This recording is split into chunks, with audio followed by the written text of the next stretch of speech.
On today's Locked On NBA Squad Show, East Season Preview. The season is back. Where does the East run through if the Celtics and Pacers are both down? We'll tell you. Today's Locked On NBA Squad Show starts now. You are talking ball with the NBA Squad Show, sponsored by Game Time. From the Warriors to the Lakers, the Knicks to the Heat, and everyone else in the league, the local experts of the Locked On Podcast Network bring you all the scoops, breakdowns, and the most comprehensive look across the league. Trash talk and big takes included. No holding back, we're giving the green light. It's time to talk NBA Squad Show. And welcome to Locked On NBA Squad Show East. The NBA season is back. My name is Nick Angstadt, host of Locked On NBA, Locked On Mavs, and this is the Squad Show where we take over the feed of your favorite show, and we're going to talk all about the Eastern Conference.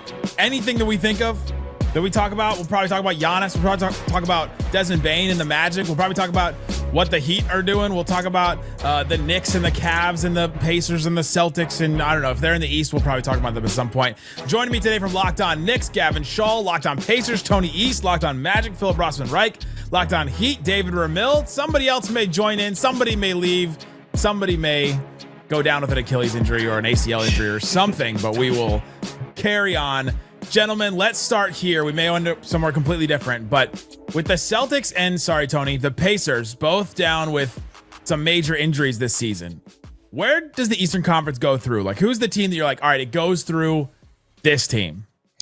Well, I don't know if it's one team, but I would say that all of us would probably say that there's a heavy favorite for the conference finals, and it's the Knicks and the Cavs. Would we all agree with that? Yeah. Absolutely. Yeah, and then they're both so good and were good last year. The Knicks made the conference finals. The Cavs only losing to the buzzsaw that was the 50-win Indiana Pacers last year, right? And they're both maybe better, right? And we'll see what the injuries look like in Cleveland, but the coaching change in New York, they made tweaks at the back of their roster. Like, the fact that the Pacers and Celtics fell off so far, we could talk about Orlando, and Atlanta may be sneaking up and like making things interesting, but it just seems like since the two of the top four last year fell off and the other two got a little better, I don't know how it can't be those two. The problem is, for the question asked, picking one of those two is quite challenging because the Cavs are the better regular season team. They always poop all over their leg when the playoffs start.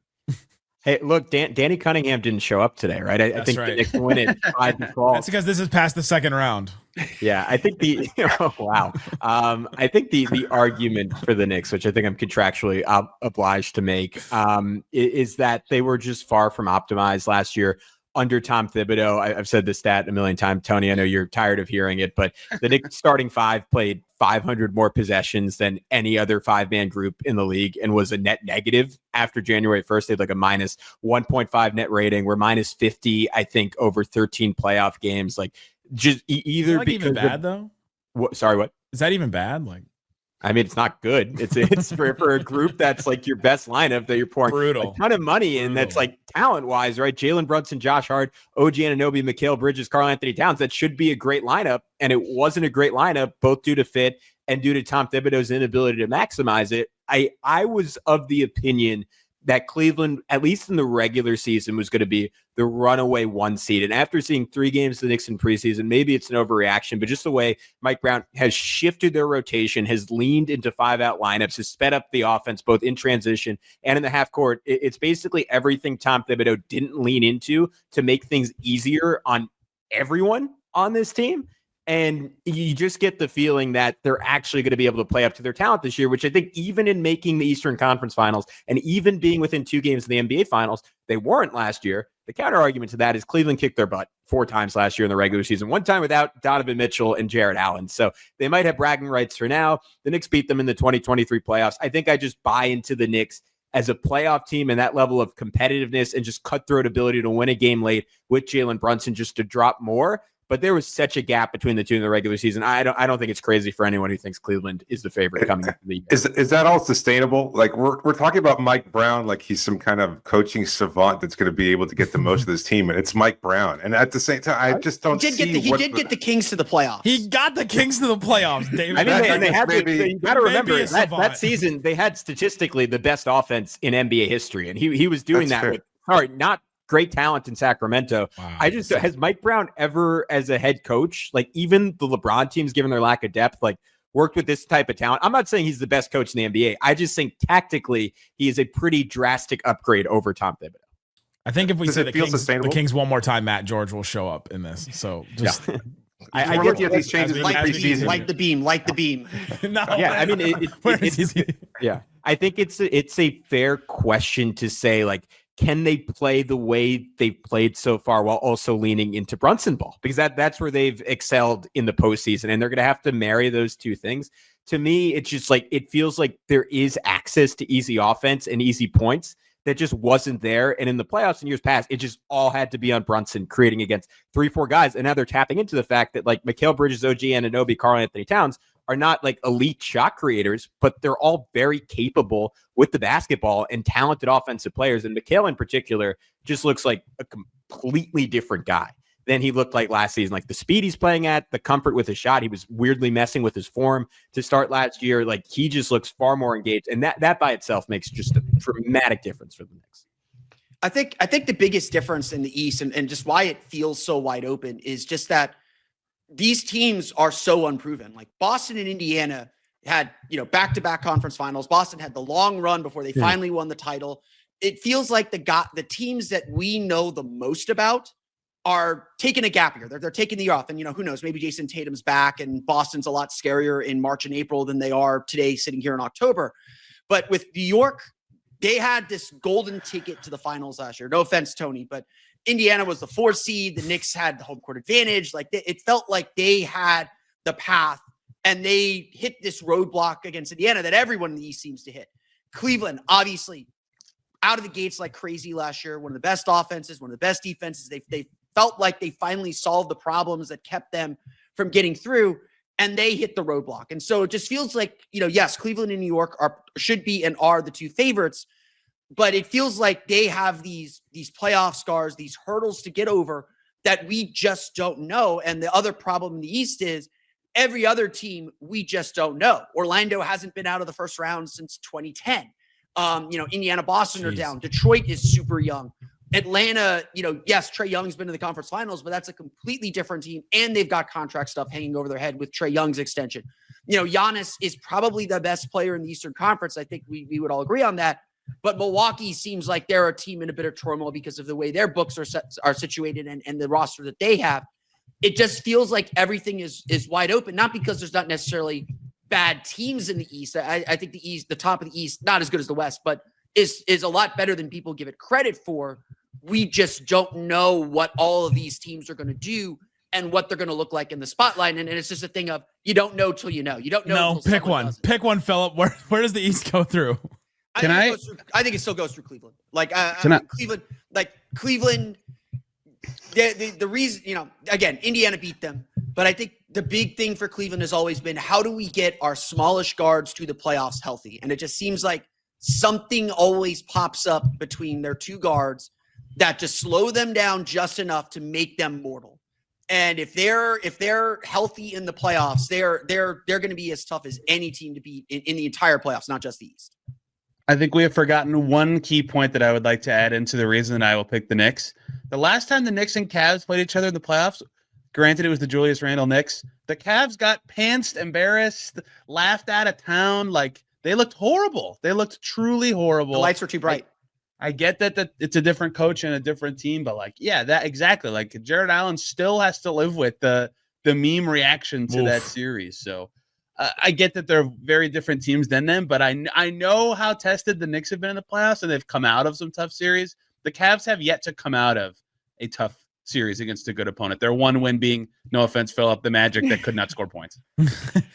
Gavin, how different is this Cavs team compared to that Cavs team the Knicks faced that last time in the playoffs we were just talking about?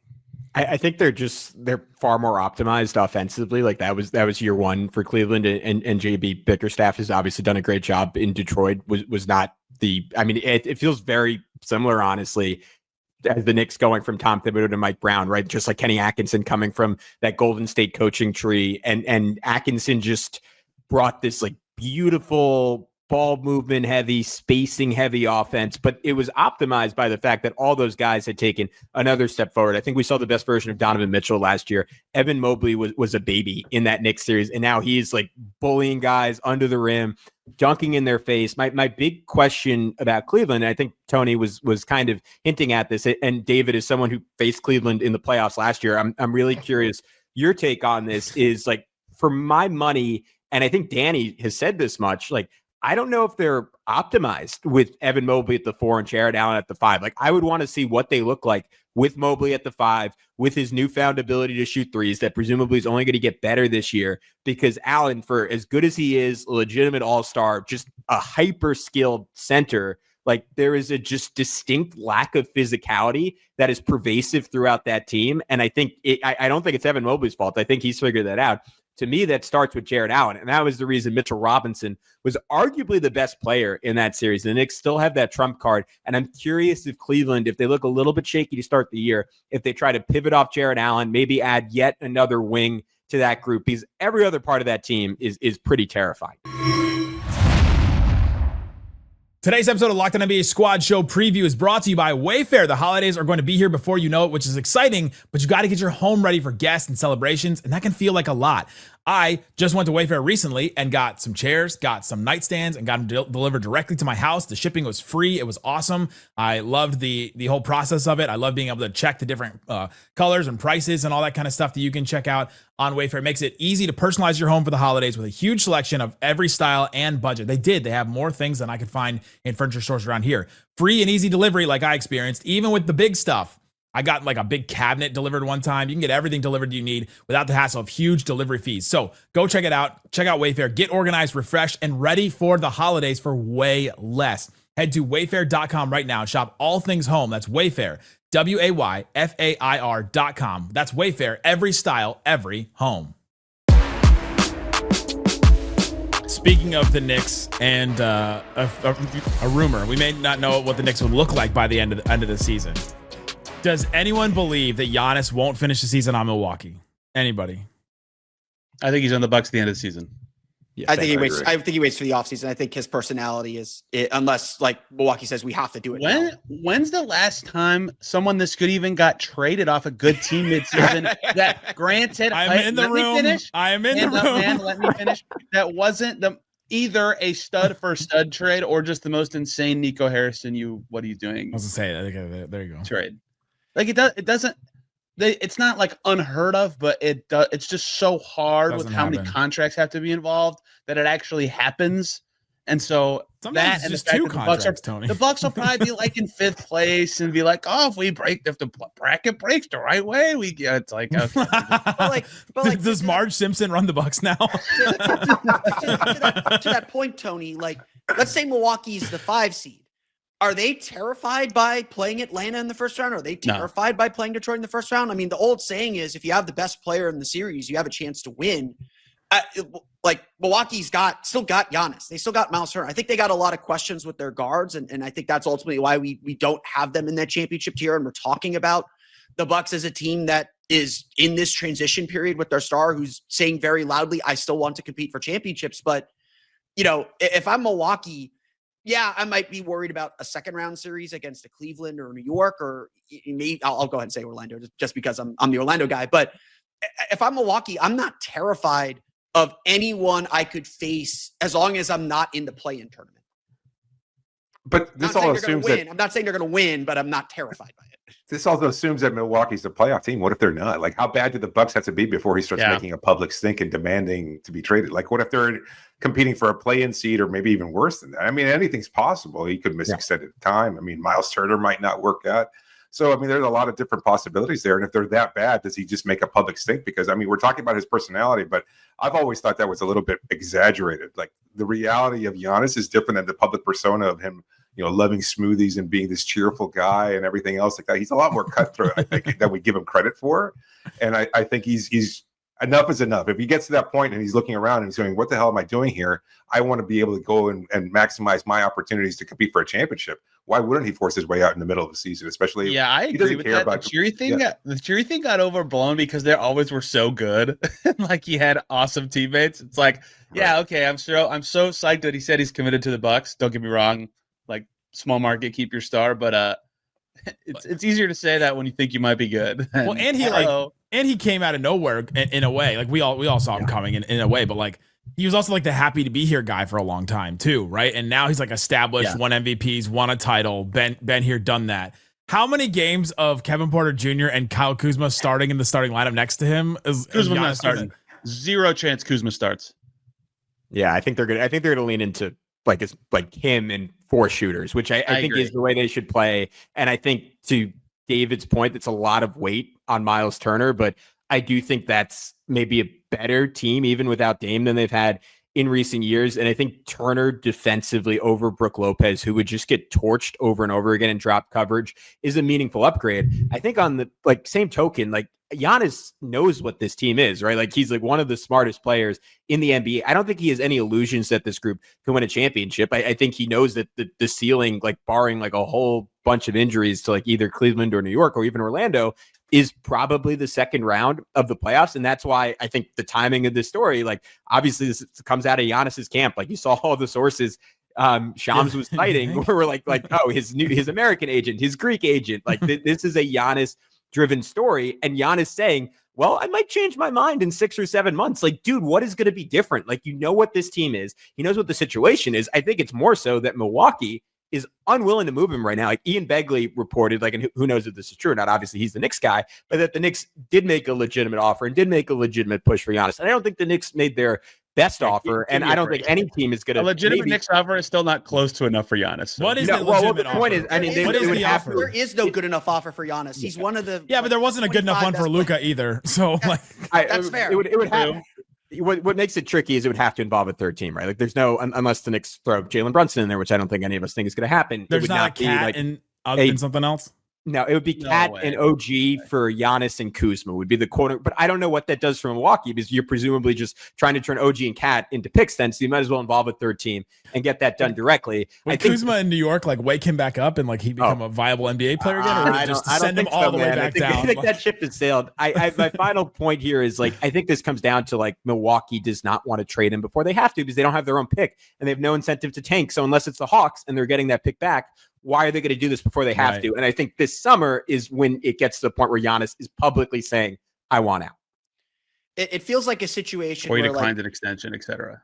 Yeah, it feels like a situation where Milwaukee kind of knows inevitably that this is going to happen. Yeah. But they can't be in the position like to a Dwight Howard at some point. It's literally the same situation as Dwight Howard in 2012 where, there's a lot of scars in the franchise. Like they traded Kareem. Like that is a thing the Milwaukee Bucks franchise did. I know that was 50 some odd years ago now, but they traded Kareem and they were never the same. They are not going to get another player of Giannis's capabilities and abilities for the next 20, 25 years. He's a generational star for a market like Milwaukee. They've got to figure out what does our franchise do to move forward and how far back can we tumble and how can we maximize the return. At the end of the day, the way to maximize return is to act early. It's to make the deal before Giannis is ready and maybe sour him a little bit, but do right by him rather than holding on to him and trying to make this thing work if it's eventually going to fall apart. And again, it just feels like, especially with the money that's on the books for Dame and the dead money that's on the books in Dame, it's going to be really, really hard to build a championship level roster with Giannis Antetokounmpo on the Milwaukee Bucks right now. It does feel like it, hey, there's smoke, there's fire. It's going to happen. It's inevitable at this point. Kareem was traded on June 16th, 1975. Ooh, like quite literally 50 years ago. Quite literally 50 years ago. The other thing that for the Bucks that I hope that hits them at some point is the Thunder just won the championship. Traded away stars. Got to get the stuff that won them a championship. The Celtics before them traded away stars to get the stuff that won them a championship. The Nuggets, albeit to a different extent because of the Jokic pick, traded away Melo, Jamal Murray, and that. Like, it does help you if you do it right. You just, it's not, that's easier said than done because if you mess up the star trade, you're just like screwed and wandering for forever. But like we have seen it very recently that it can go well if it goes well. So They do need to look at that. Can we talk about who else at the top of the East could actually be good? Because I don't think the Bucks can be good. My next question was going to be: is Orlando the clear number 3? Because we talked a lot about the Knicks and the Cavs. Is it Orlando 3 or is there somebody else? Yeah, Philip, I'll let you cook on this, but I would have Orlando in their own tier behind those top 2 teams. Wow. Do you agree with that? Wow. But you would have them 3 though. Yeah. I say Knicks and Cavs in 1, Orlando alone in 2, and then Atlanta, Detroit, I guess Milwaukee probably in 3. That's kind of how I sort things. Wow. I might throw Boston into that 3rd tier when Tatum's healthy, depending on what Sure. Tatum looks like. Because I feel like the Jason Tatum is already dunking and could be back from an Achilles tear in March is reckless, and I don't think Boston Give me a should break. do that. Yeah, in March you got like 15 games left. But if I'm the 2 seed New York Knicks, I don't want to see Jason Tatum in a first round series like that. No one wants that. It's the same thing with the Sixers. If like Embiid's able to get to the end of the season, I don't want to see Embiid as the 7 seed or the 8 seed. Like I don't want that. Like Boston was complaining about having to play Orlando as the 7 seed because they're just so physical and wore them down heading into that series against the Knicks. Like you want to get out of that first round as cleanly as possible. But I do think the Magic are the 3rd best team in the East. I think that people underrate how tough it is to play the Magic and kind of last year because of all the injuries, because they ended up 41-41 in the 7 seed. People I feel like the national media just kind of forgot that they were there and felt like they hit this wall that they can't overcome. This is still a really good team. As long as their defense is still top 5 in the league, their offense can be mediocre and they will win a lot of games, especially with how uncertain the East is. The Magic can win individual games. The question for the Magic, of course, is can they win in the playoffs with an offense that at best might be mediocre right now? They still got a lot of young guys, Franz Wagner, Paolo Banchero, have to take another step into stardom. They've been given the tools with a player like Desmond Bane to help spread the floor. Like everybody else in the league, they're trying to play a little faster. The offense looks a little refreshed in the preseason for whatever that's worth. It's 2 games. But if the Magic can find just a little bit of offensive clarity, that team is really, really, really dangerous. Now, dangerous enough to compete for a championship, that's going to be the ultimate question that they have to face with the books that they have and the salary that they have laid down. But Orlando is a team nobody wants to face in the 7-game series. You can ask Cleveland, you can ask Boston about that. It's not fun. And if their offense is just a little bit better, they're that much more dangerous. Tony, you're not buying the Magic. Well, David is also not buying the Magic, so I would like him to go first. No, I'm not. But are we collectively overlooking Philadelphia? Like, is that just not a team that exists anymore? Because I mean, they still have an MVP level player there. The team that half the GM said are the toughest to predict. This season. But that's our job, right? That's what we do. Yeah. So I mean, are we just kind of overlooking that they exist? Can I predict that Joel Embiid will not be healthy this year? In its entirety? Like he's not going to play at all? Or they don't have a timeline for him already. We've just never seen him get through a playoffs. And he's older and his leg is seemingly more unstable. And he had another procedure done. Fresh legs. That's what that is, right? Did he get a leg transplant? Is it a different leg? Where would you get a leg like that to transfer to him? And it's not it sucks. Like we're laughing about it, but like it's miserable. Like for my money, like he is one of the 5 most talented guys to come into the NBA in the last 30 years. Maybe that's too high. Maybe if we actually made the list, like it wouldn't be there. But like his combination of like size, skill, athleticism, aptitude for like you've heard just stories about him watching videos of someone shooting a jumper and then immediately replicating that, or watching the dream shake and immediately replicating it. Like he is a basketball savant. And even as a Knicks guy, like it sucks that we're not going to get a healthy playoffs for him. I just don't think we have any track record to predict it. And if you can't, I just don't see the depth on that team to supplement. I think they can be fine. I think they can be competitive in games where Embiid doesn't play because that guard rotation is so good. But you look at their wings beyond Paul George, VJ Edgecombe, there's just not a lot there. So I just cannot put any kind of faith in that team. They are team guard, certainly. Look, I agree generically with everything you just said. A year ago today, everybody was talking like, well, I can't believe in the Clippers. Kawhi never plays in the playoffs. And then Kawhi played in the playoffs. Like, sometimes it just happens sometimes. Yeah. Like, you just never know with these unhealthy dudes. I still think, like, they're going to be so bad at rebounding and probably pretty mediocre on defense that even the best Sixers are, like, the 4th or 5th best team. When I did Eastern Conference rankings, I said, here's the top 14, and then here's the Sixers. I don't know what the hell's going to happen with the Sixers. They could be 4th, they could be 10th, they could be out of the whole thing again. But like, they have a healthy all-star guard all the time. Like Tyrese Maxey means that, and they have reasons to try because they don't have their pick this year. Like I think they're going to be decent, but not awesome. Guys, the Atlanta Hawks are going to be stupid good. What are we doing? Whoa. The Atlanta Hawks are probably going to be, granted, probably the back end of this. I think the Atlanta Hawks are going to be top 10 in offense and defense this year. They're going to be good. I do think people are sleeping on how good Atlanta can be. I really loved their offseason. Going after Kristaps Porzingis, I think gives them just another dynamic weapon. Just to play 5 out with Trae Young just puts so much stress on a defense. And so I do think they're a lot more dangerous than people think. It's just going to be a question of, well, how good is Jalen Johnson is coming off of the injury? Like, is he the future all-star that he looked like last year before his injury? And can he get through a season? Can Kristaps Porzingis get through a season and get to the playoffs? It's Trae Young, who I think is a lot more unselfish than people give him credit for. He plays a specific type and style of basketball. He's going to have to sacrifice to make that team better. Is he going to be able to do that? And so I do wonder, yes, Jalen Johnson's a good player. Kristaps Porzingis is a good player. I think Dyson Daniels can take a leap offensively as well. Do they have enough offensive diversity to be a real threat, or is it just going to be the Trae Young show? And the Trae Young show can get you pretty far, especially with the talent they have now, because again, Trae Young is probably going to lead the league in assists again. But do they have enough? And, when you get into a playoff series, can Trae Young overcome his do they have enough defense around Trae Young to overcome Trae Young being a mediocre defender at best? No, and that's probably they don't. No, they don't. Yes, they do. Where? Who are you counting on to be the Walker, Luke Kennard? All these players mean nothing to you. You're hinging your faith in Atlanta on Kristaps Porzingis? I just named 4 other players besides Kristaps Porzingis. I get it. Is that enough? Like, what's the right team to build around Trae? Like, I think this is it. Honestly, this is not a great Granted, probably a tier better player at every spot, but this stylistically is it right now. Yeah, basically. I mean, Dyson Daniels, at this point, right, as good of a point of attack defender as there is in the NBA. That's kind of step one. Jalen Johnson, Zachary Ricochet, flying around behind him. KP when healthy, if not an elite rim protector, a very good one. I do think, man. Okongwu's awesome. I think this is a really good template. About Porzingis is that it hides Okongwu a little bit more. Yeah. And what's that? Is that?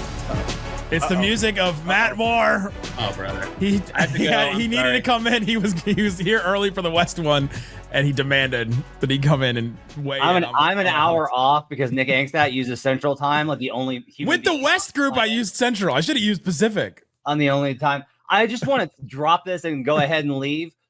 You're talking about Kristaps Porzingis. Look back at the history of what happens when the Boston Celtics are done with you. Go look back and see how often that works out well. Like Kyrie Irving? They've let go of somebody, and then that person goes to the shadow realm. So you need to be very aware when you talk about Porzingis that he will not be around. Is it like the box from Game of Zones back in the day where? Yes. That is it. Now I'm out of here. Get me out of here, Nick. And we don't know what his illness was last year. Still, the post-viral infection. I don't know. Elbow from, but he looked good in international ball over the summer. No, he looked like himself. Yeah, he did. Yeah. We're still all in the Hawks. I think they're very good. I have them a tier. They're good below value Atlanta. bet. If you're with our friends, I think they're going to be better than the Magic. Probably a good value bet to me. Today's episode of Locked On NBA Squad Show NBA Preview is brought to you by FanDuel. FanDuel Sportsbook is all kinds of props and odds, things that you can use to get in on the action. NFL season is here and NBA season is around the corner. FanDuel has a deal that you won't want to miss. If you're a new customer, you can bet just $5 and you get $300 in bonus bets if you win to use across the app anywhere. So put it on something that you absolutely think is going to happen. So check out a game where you think, I'm going to put the money line on the Thunder winning that opening night game against the Rockets on ring night, or maybe the opposite because teams don't usually win on ring night. You can also look at some of the over-unders on the regular season wins. So my Dallas Mavericks, 40.5 is their over-under. I'm taking the over on that. You think Anthony Davis, Cooper Flagg, and all of them are not going to be over 500 this season? Come on. Even if Anthony Davis misses 20 games or something like that, which I get it. Rockets also 52.5 over-under. I know they lost Fred VanVleet, but you add Kevin Durant to a team, and they're not going to go over the wins that they had last year. That's interesting. Go check it out on FanDuel. What are you waiting for? Visit FanDuel.com to download the FanDuel app today and get started. FanDuel.com. Please gamble responsibly. I just like that Matt got his own intro music. I'm just a little scared, Philip. Jalen Suggs is still hurt. I love Desmond Bane. He's from Indiana. I don't think he's quite like the offensive additive that everybody says he is, even though he's a great shooter, which the Magic specifically need. I just don't think the Magic's offense is going to be good enough to have them in a tier by themselves. I still think they're a top 4 team in the East. So but they're going to be top 20 at least this year, right, Philip? Top 20. They're going to do that. They can do that. Yes, I still think. I know. Wait for everyone. For everyone listening, Philip, when's the last time they were top 20? Dwight Howard was on the team. Philip, you were the one who told me this stat, but I also just want to point this out. Last season, they had the second worst 3-point shooting percentage as a team in the last 25 years in the NBA.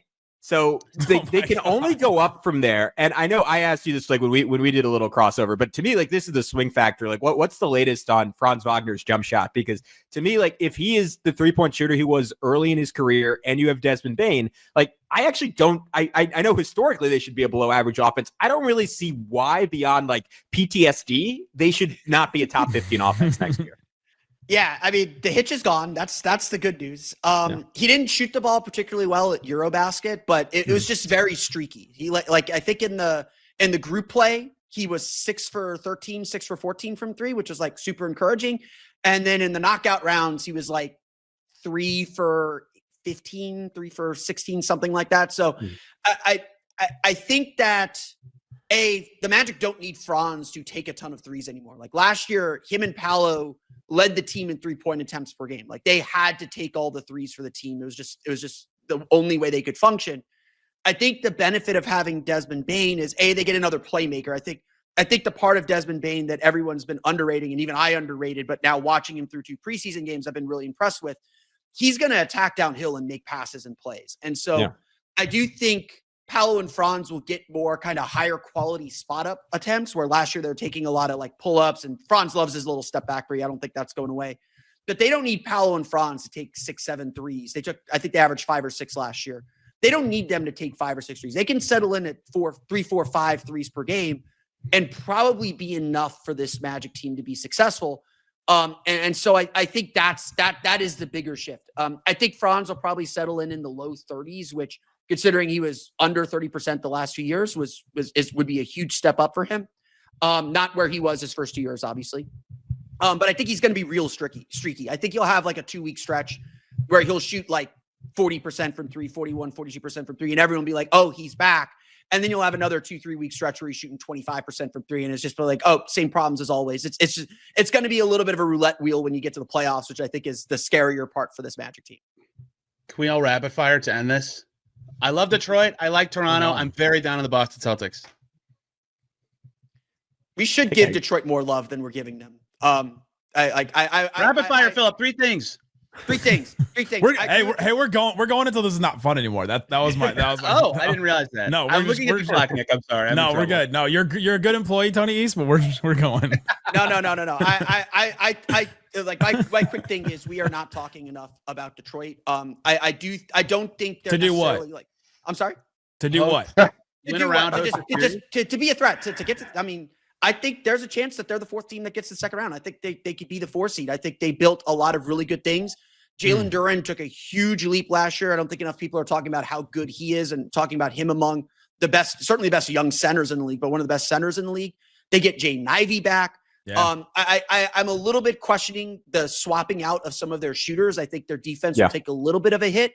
But I think you overlook Detroit at your own. You haven't watched Duncan Robinson grow as a one-on-one defender? What the hell? I mean, honestly though, compared to Malik Beasley and Tim Hardaway Jr., I think that I'm more worried about the offensive end, where Malik Beasley put together, like in terms of volume and accuracy, he bet on himself. A 3-point season that Jesus Christ, that only Steph Curry and Klay Thompson have done in NBA history. Like I don't know if Malik Beasley could have done what Malik Beasley did last year. So that part of it's interesting. I'm also intrigued, like in the Ivy element, because they took, even though Ivy was playing well and he was shooting better than he ever had, they took off the second he got hurt. They started playing like a top 6 or 7 team in the NBA, right? Down the stretch last year, final 50 games, top 10 offense, top 5 defense. Like, does Ivy mess that up? Because I think the formula they found of like Cade doing literally everything plus size and defense and athleticism is what worked for them. If they pivot away from that even a little bit, do the pieces fit the same, even if the guys individually are better?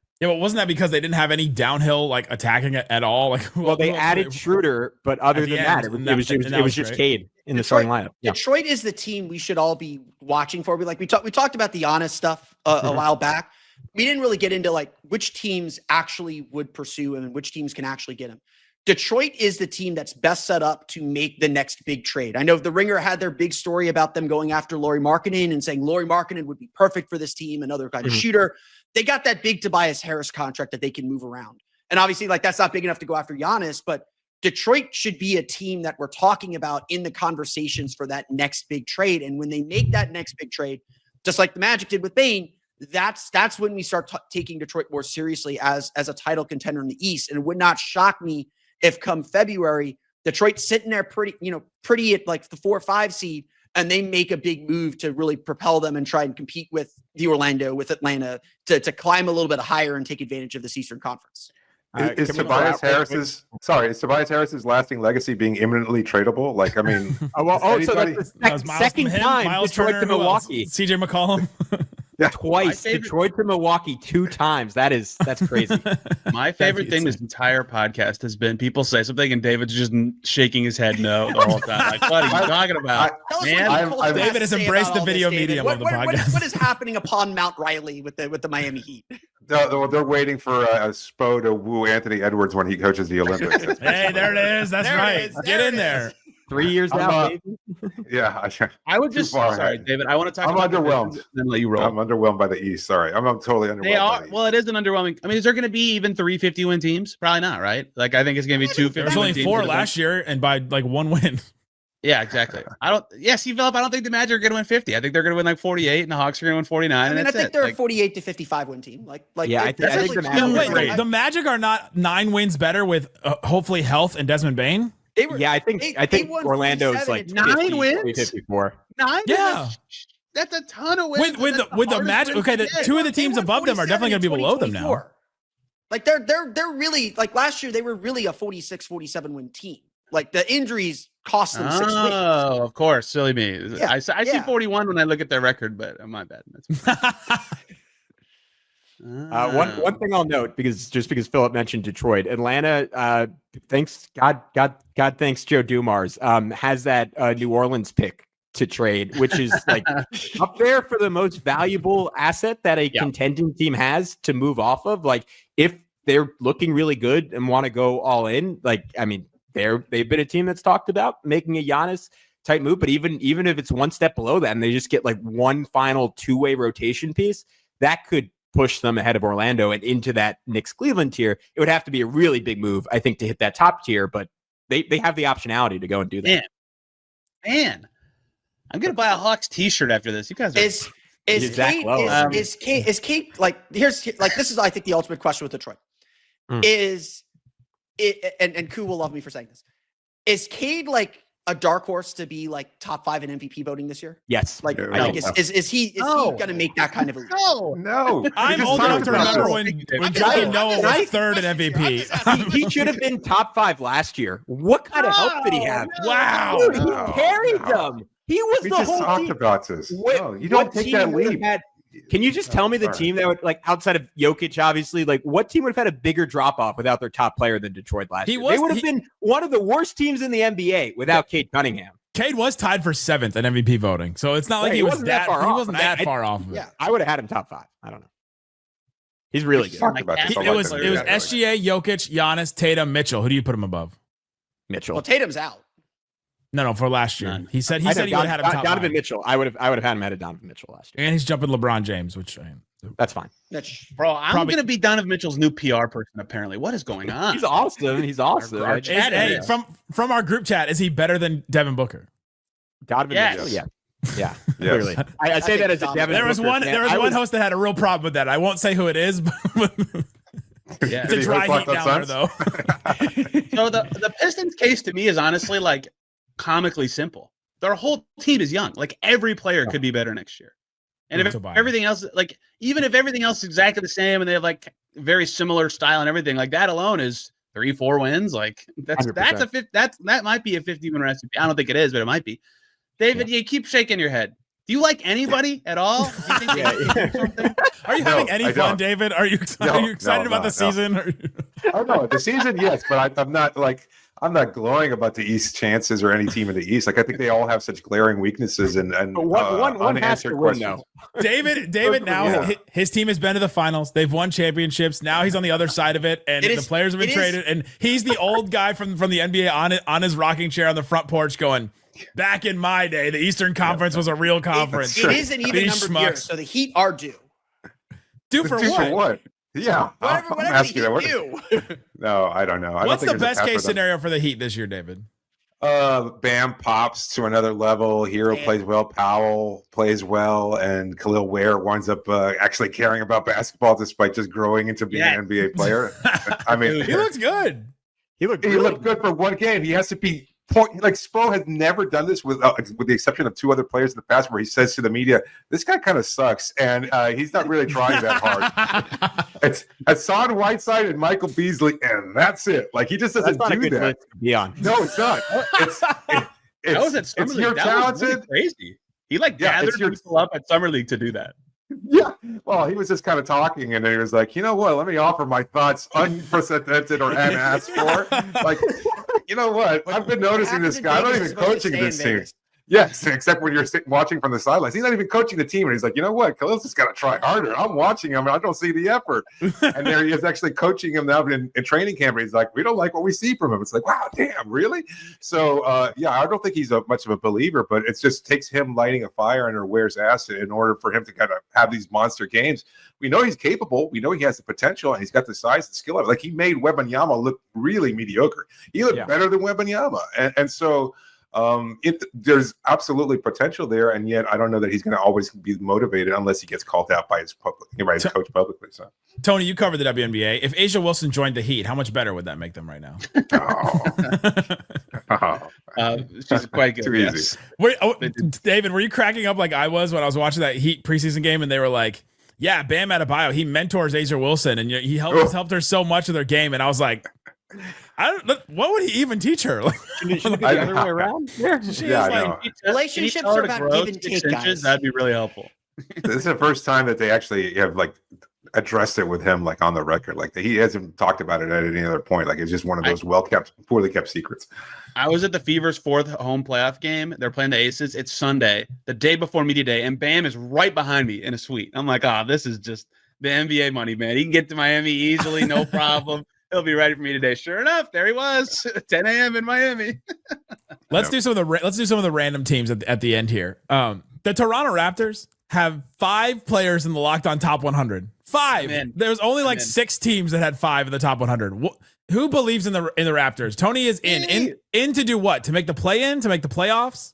Offs, baby. Top 6.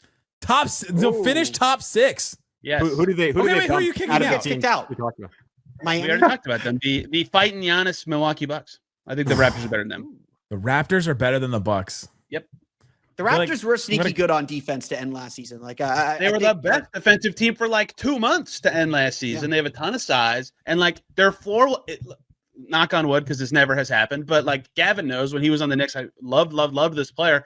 If Emmanuel Quickly just plays 60 games, that's 10 more wins. That's a stretch. That's way more wins for them. They had no ball handling last year. All their guards were bad or hurt. Their talent is great, and Ingram is just there's very few teams I'm like, oh, Ingram can actually make them pop. This is one of them. I think they're going to be really good. I don't think a lot of people remember. I don't think a lot of people remember he played 0 games for them last year. None. Yeah, and none of their 5 projected starters, I think, went over 55 games. I think was the number. Maybe it was 60 last year. So that's a key for a big jump. I just don't think their starting lineup makes any sense as currently constituted. If they were to move RJ Barrett off the bench and start maybe Grady Dick or Ochai Agbaji, that would make more sense to me. Throw another shooter in there, make RJ your 6th man. There's just too many guys who nominally would need to have the ball in their hands. Scotty Barnes and RJ off ball watching Brandon Ingram dribble. It just feels doomed to me offensively. Those are 2 guys you just don't have to guard off the ball very seriously. So I'm curious to see how they make it fit together. I'm with Tony that nominally there are a lot of good players on that team. I just don't really know how they fit together. This Jamal Shed disrespect will not Yeah, he's stand, good. Tony. He can play. They will not stand. They have a guard. Just one, but they have a guard. But What about Emmanuel Quickly, that was supposedly the best player in the OG Anunoby trade? Yeah, what? That was a joke. Give me a break. Dude, I was like half arguing that with Sean, and when we did the trade, and then I watched OG for 5 games, I was like, oh, that was really stupid. I shouldn't have said that. I love tap the hat again, baby. Emmanuel Quickly, but yeah, he's not that. Every Hoosier except for Romeo Langford in the NBA is a good player. I mean, I think when you look at Toronto, like it just comes down to this, especially compared to like the bottom of the East. How many actual NBA players are on the team? Like we do have 5 top 100 players on this team. What Toronto is lacking is like that star that like ties everything together. Like maybe it's Scotty Barnes. It probably isn't. It's probably not Brandon Ingram. They got to be healthy, which is a huge deal for that roster, as we mentioned. But they've got NBA players. Like they are, to me, at minimum a play-in team. Like they should be in that 7-8 game at minimum if they're healthy, because they've got the top end talent to win games during the regular season. They just don't have the talent, the top end talent to win games at a high level and be like a consistent winner, especially when you get into the playoffs. They just don't have that elite level of guys, but they've got NBA players. Like you can't say that about a lot of the teams at the bottom of the East. They just need one of Mogbo, Dick, or whoever they drafted as these young wings to like, if one of them is in their rotation and like good enough this year, they have like 10 legitimately good players every single game. So I like it. The Heat, I think, is the same case too, though. Like Hero's injury is scary, but like their whole team is good, real players. Like that's a recipe in the East to be like at least threatening and annoying. Do the Bulls have the same thing? Oh, go ahead, Tom. No. The Bulls, no, I don't see that. I mean, the Bulls are risking not being a basketball team in February when they trade. Is that right about the Heat, though, David? Right? Like, real they got NBA players. Their depth is probably their biggest strength, but again, you're kind of looking for somebody to pop, and I don't think it can be Hero. I don't think he can be the best player on your team. Like, I'm curious to see how the pairing between him and Powell works out. You don't have a clear designated ball handler, initiator, Hero by de facto, but it has to be Bam. Like, Bam has to be the guy to take that leap, and like fans are already frustrated with him. Fans being fans, they hate the contract, etc. He's just a glorified role player. It's just that he does so many things well. They kind of overlook those little things, and then he just doesn't score enough. And so they need him to be more productive. And I think that's where he can really carry this team. It's his team now. No Jimmy Butler. There's no other excuses here. You had the emotional hangover from last season. You've got to be able to find a way to kind of move on past it. And he has to be the one to kind of take this team to the next level, whatever that level might be. So I mean, they could be the Raptors, though, right? It's like they need Bam and Scotty to be what they're paid to be, right? And then they'll be good. Absolutely. The Hornets, is it the same thing for LaMelo? They need him to be who he's paid to be. No, I think they've gone to full LaMelo experience. I don't know what you're talking about. I kind of want to believe in the Hornets, but I can't. I just can't. They're not good. No. Charlotte. I mean, LaMelo needs to be a winning basketball player. Like that's like he needs to actually. I mean, he's got to fill up a stat sheet. He's going to play well. Okay, somebody drop a 6'7" reference here. I was holding one in, David, but now I won't do it. What about future? I should be the one to mention it. What about future Team USA member Con Knippel?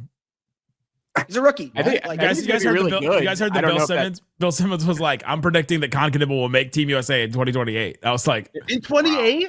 What a weird prediction, and also so funny.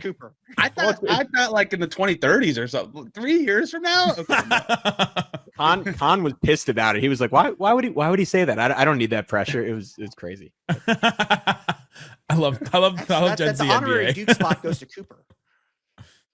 Oh, I mean, but by then there's a bunch of old guys that are gonna be out by then. But I mean, you're still gonna have Cade, Paolo, Bam, Chet, Jalen Williams will probably be on that team.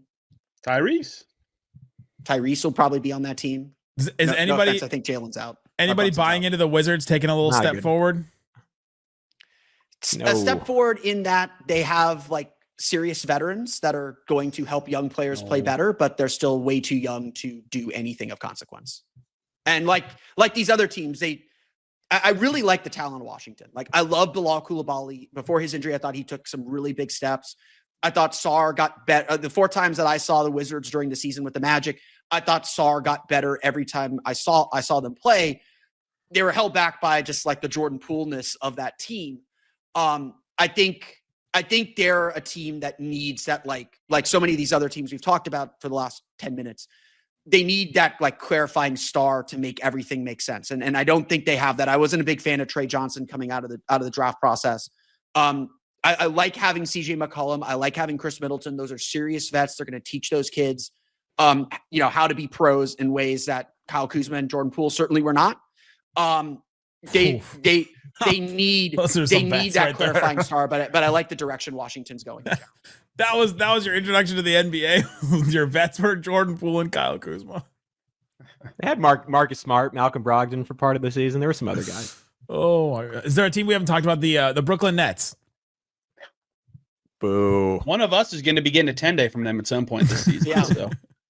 Yeah, they're really bad. That's your On third purpose, team. though. That's your third team in all these trades we're talking about, though. Like They are going to be praying that any one young player looks a little better than last year. That's it. That's pretty much the whole season. Yeah, but they should be a third team, but they messed that up this offseason. Like they could have been a third team. They like did a couple times. I don't know what did they get this offseason for all their cap. I mean, they got Porter and a first, Trey Man, and two really good picks. That seems good to me. They got 5 first-round picks. 5 rookies. Yeah, they're none of whom are good, apparently. None of them are. Yeah, their draft specifically was They're all bad. rotation level. They're all maybe rotation level. Yeah. Brooklyn's going to be the worst team in the East. Can we all agree on that? Easily. Yeah. No, I think Charlotte could be worse, right? Charlotte could be worse than Brooklyn could. No, Charlotte has Charlotte's got players. real NBA players. Like Brandon Miller. Yeah, they also won 19 games last year. The Bulls are going to lose every game. Like injuries are the only thing that who we missed. We got everybody right. Any of We've these talked teams about face everybody. injuries, they fall apart completely, and then they tank because they don't. It's about more valuable for them to sit guys instead of trying. No, I think Brooklyn. I can't think of one interesting thing about Brooklyn. Wow. Other than End it. Other than I can't think. Even like Cam Porter being unleashed to not care. Think about Brooklyn. Think about all the Uber rides that are going to be taken by Michael Porter Jr. this year. All of those will be interesting. That's like the 10th most insane thing he said in the last 2 months, and it was like ridiculous. It was like the most innocuous thing he said on like all the lead up to the season. He said it on media day. So dumb. All right, that's what the East goes through. There's a link in the description where you can find all these great shows: Locked on Knicks, Locked on Pacers, Locked on Magic, Locked on Heat. Any single team going all throughout, and his local experts, like you've heard here, all the time on it. If you disagree with some of us, go back to those shows and report back and see what those hosts say about everything that we just said here. Guys, thanks so much for hanging out with us on Locked on NBA Squad Show East.